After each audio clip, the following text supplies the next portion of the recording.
Saudara, Komisi Percepatan Reformasi Polri menemui Presiden Prabowo Subianto untuk menyerahkan rekomendasi perbaikan lembaga kepolisian. Komisi ini menjelaskan tidak mengusulkan Polri di bawah kementerian atau mengusulkan pembentukan kementerian baru karena lebih banyak mudaratnya. Rekomendasi diserahkan ke Presiden dalam 10 buku, berisi sekitar 3.000 halaman. Komisi mengusulkan reformasi kepolisian dengan 8 peraturan Polri dan 24 peraturan Kapolri.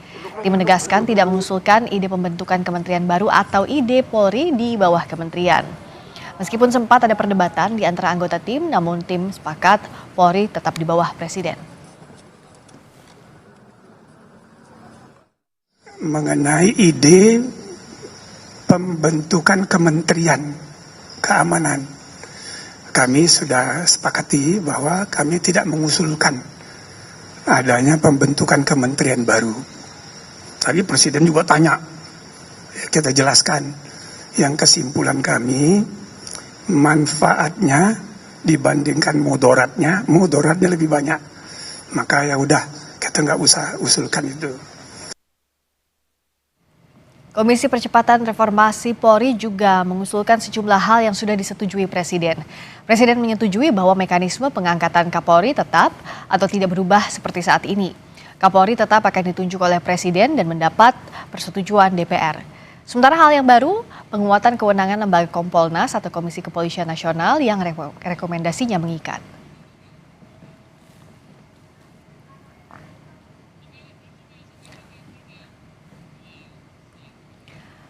Komisi Percepatan Reformasi Polri telah melaporkan sejumlah rekomendasi kepada Presiden Prabowo Subianto. Di antaranya tidak mengusulkan pembentukan Kementerian Keamanan dan posisi Polri tetap berada di bawah Presiden. Lebih lengkap terkait isi rekomendasi reformasi Polri, kita berbincang dengan anggota Komisi Percepatan Reformasi Polri, Mahfud MD. Prof. Mahfud, apa kabar? Selamat malam. Selamat malam, Priska. Baik. Senang bisa ketemu Prof di sini setelah tadi Prof bertemu langsung dengan Presiden Prabowo Subianto. Sebenarnya poin pentingnya apa yang pertama kali disampaikan Presiden menanggapi rekomendasi yang disampaikan oleh komisi ini, Prof?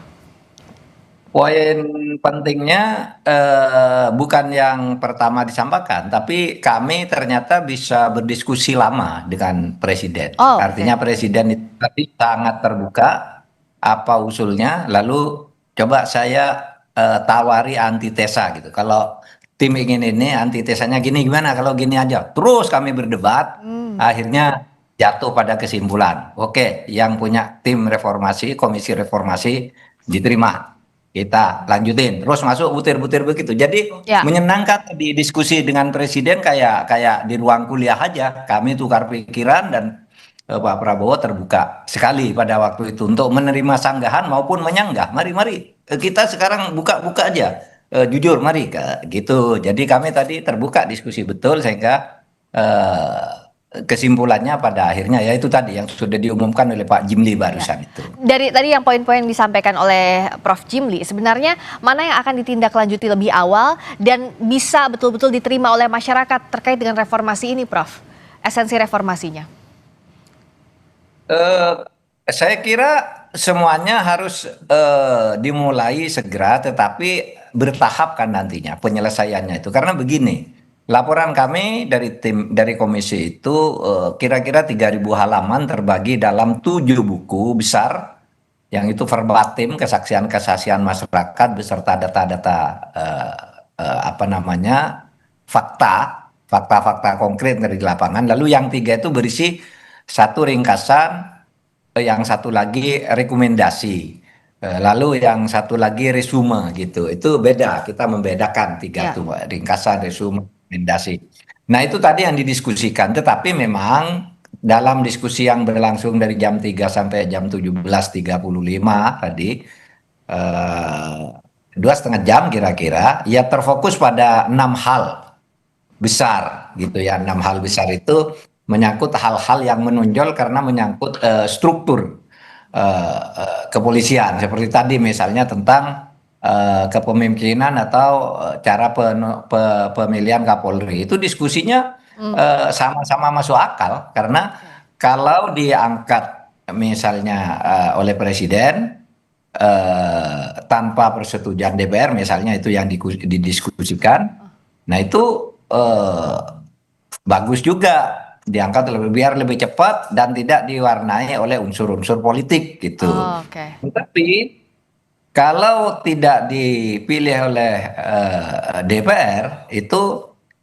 nanti bisa salah juga presidennya bisa ndak enak gitu Hmm. sehingga dia ingin checks and balances itu jalan ya udah nanti DPR aja seleksi itu kan sudah produk reformasi yang dulu sudah begitu maunya gitu Mhm. dan kita setuju karena belum tentu juga kalau kalau misalnya tidak dipilih oleh DPR lalu bisa saja digunakan sesuka-suka tuh polisi tanpa kontrol DPR soal sekarang di DPR sering terjadi transaksi politik itu soal lain yang harus diatasi. Tidak harus mengganti cara pemilihan itu satu tadi. Itu diskusi agak lama Hmm. tentang misalnya apakah kepolisian Republik Indonesia ada di bawah sebuah departemen atau kementerian. Itu juga diskusi lama karena kesimpulannya kita tidak mengusulkan. Oke. Artinya dari yang sekarang ada itu dipersilakan aja karena berisiko kalau misalnya dipindah menjadi di bawah kementerian tuh bisa menjadi lebih politis lagi kan. Menteri Ya. itu kan pejabat politik. Misalnya diletakkan di Kementerian Dalam Negeri. Kalau itu nanti jatah partai. Ini menterinya misalnya itu juga udah politik lagi kan. Oke. Sehingga kita setuju, udahlah di bawah presiden Ya. langsung aja seperti sekarang itu masuk akal gitu. Dan presiden tetap memancing kalau ada pendapat lain, ayo kita diskusikan gitu tadi bagus sehingga kita berdiskusi gitu. Prof, kalau Itu tadi yang terjadi, Friska. ya, termasuk soal Kompolnas yang keputusan dan Ya. rekomendasinya mengikat ini bagaimana, Prof, implementasinya nanti? Nah, jadi sebagai imbangan bahwa Polri itu sekarang tidak di bawah, tetap di bawah presiden langsung, tidak bawah kementerian, maka imbangannya harus ada lembaga eksternal yang kuat. Hmm. Caranya apa? Kita kan sudah punya pengawasan eksternal, yaitu Kompolnas. Tapi Kompolnas selama ini kan tidak menjadi pengawas, menjadi juru bicara dan selalu memberi kalau ditanya apa-apa jawabannya minta ke Polri karena Polri sudah menjawab seperti itu, Komnas menjawab seperti itu. Sehingga kalau gitu kita buat sebuah Kompolnas itu lembaga yang independen terpisah dari Polri, Hmm. lembaga yang bisa mengawasi dan sifatnya eksekutorial. Misalnya untuk jabatan-jabatan tertentu, pelanggaran-pelanggaran yang dilakukan oleh misalnya Kapolda ke atas, gitu, langsung ditangani oleh Kompolnas. Apa keputusan Kompolnas itu mengikat. Hmm. Tentu tidak harus langsung hukuman, kan bisa bicaraan, mediasi, dan sebagainya. Tapi begitu, nanti Kompolnas itu akan terjadi dari unsur-unsur masyarakat, gitu ya. Misalnya pensiunan Polri yang kredibel, yang jenderal ya, misalnya mantan Kapolri kredibel itu misalnya. Kemudian ada dari akademisi, ada dari advokat senior yang sudah tidak praktek. Kemudian ada dari ulama, ahli lingkungan dan sebagainya yang sering-sering banyak kasus itu yang nanti akan masuk ke dalam Kompolnas dan Kompolnas ini nanti akan diseleksi melalui sebuah pansel kemudian dipilih nanti oleh presiden dan atau bersama DPR gitu untuk Kompolnya dan dia nanti independen bukan bukan bawahan Kapolri dan tidak lagi diusulkan untuk tidak berkantor di lingkungan Polri seperti sekarang itu kan Kompolnas kantornya Ya. di PTI sehingga terasa bahwa dia itu bawahan Polri, fasilitasnya selalu minta kepada Polri. Sekarang dibiayai oleh negara gitu. Hmm. Sehingga pengawasannya akan lebih-lebih efektif. Tidak ada kasus-kasus mangkrak, kasus hilang karena menyangkut pejabat tinggi Polri, perwira tinggi, lalu kasusnya itu diselesaikan diam-diam dan kita tidak tahu bagaimana penyelesaiannya. Nah, itu tidak boleh terjadi Nah, gitu. nanti perubahannya kira-kira kapan, Prof, untuk Kompolnas ini? Secara strukturnya, secara detailnya? Tadi disepakati bahwa untuk menjadikan Kompolnas sebagai lembaga yang mandiri, independen berada di luar Polri, itu harus mengubah satu pasal dari Undang-Undang Polri yang ada sekarang. Oke, yang tahun Undang-Undang 2002 berarti ya? Iya, itu harus diubah satu pasal yang menyangkut Kompolnas. Itu langsung ditegaskan aja fungsinya bahwa Kompolnas lembaga independen yang dibiayai oleh negara, kemudian mempunyai kewenangan melakukan pemeriksaan pada tingkat tertentu dan keputusannya mengikat. Nah, satu pasal itu saja nanti ketentuan lebih lanjutnya bisa diatur, didelegasikan kepada peraturan pemerintah atau peraturan presiden. Nanti tinggal bagaimana pembahasannya di DPR. Nah itu tadi keputusannya. Nah, artinya kan dalam waktu dekat semestinya revisi Undang-Undang Polri ini yang dikedepankan terlebih dahulu ya, Prof. Mahfud. Apa sejauh ini progresnya kalau dari DPR untuk revisi Undang-Undang Polri, salah satunya poin soal Kompolnas tadi, Prof?